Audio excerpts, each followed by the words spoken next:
So the president of Iran may have just died in a helicopter crash. They may have just tried to start World War III. So let's just not let them start World War III. But the details behind this are still unknown, up in the air, although the helicopter is not. He's probably dead. And I guess the question is whether or not it was some type of accident or weather related crash, as they're currently claiming, or whether somebody killed him.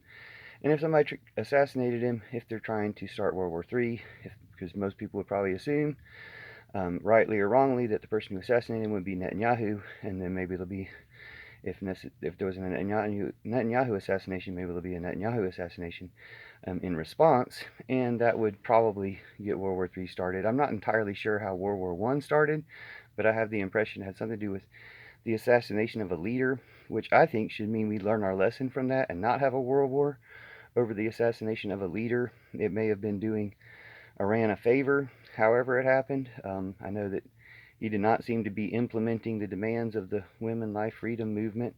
And so if women are celebrating, if people in Iran are celebrating, then I'm celebrating with them. Don't usually want to wish death on people, but tyrants kind of excuse themselves from those wishes. And if it's all a plan, as I've predicted before, for Netanyahu to put a target on himself, falling for a trick by Putin and Trump, etc., then that would be drastic. But on the other hand, it would be doing Israel and the Palestinian people and Israeli people a favor to be rid of Netanyahu one way or another. Benny Gantz is about to leave his government anyway, and it seems like it's finally collapsing on him, hopefully before he murders even more people in his genocide, his vanity genocide, and his genocide to distract from Putin's genocide in Ukraine. If we were calling out Putin's genocide in Ukraine as much as people have been trying to call out the Palestinian genocide, we might have avoided both of them, because we need to call out all genocides everywhere and immediately, even if some of them are slower or not as effective as other people's genocides. But at least one tyrannical leader is gone, and others may follow suit one way or another, either in response to this or not. It could be, if it was not a natural disaster. If it was a natural disaster, we need to give. If it was a weather-related accident, as they're claiming now, we need to give credit to Mother Nature and say thanks, Mother Nature, and say, you missed a spot. There's still Putin and Trump and Netanyahu running around. But if it's like, as everyone's suggesting in responses I've seen, related to, intelligence agencies. First of all, how many rogue intelligence agents would it take to stop Trump, for instance, or stop Putin, or stop Netanyahu? Point being, if it's something orchestrated, if it's planned, and whether or not it is, people will certainly see it that way, which is why it's unfortunate to have this much tension between countries in the first place, because even a natural accident can prompt terrible consequences. But people will say, we need to assassinate people because they assassinated people, etc.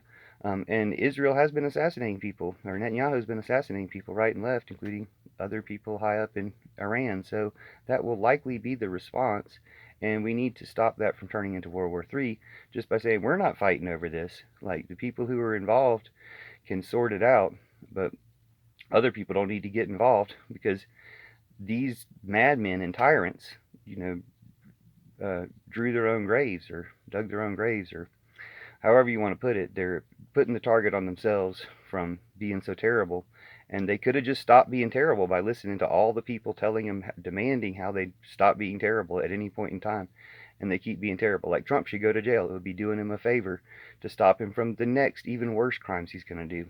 So, anyway, point being, lock these people up, save them safely from the consequences of their actions when the people that they affect finally affect change themselves. And rest in peace to all the people who passed away in the helicopter crash, but rest in peace to all the people who've been passing away because of those people, too. And let's not have any more unnecessary deaths because of tyrants. Let's stop all genocides and all wars. And thanks for joining the Pillar Revolution. We can do it with love. We can do it from bed. We can do it on our phones. But thanks, and I love you, and let's win. Let's end tyranny.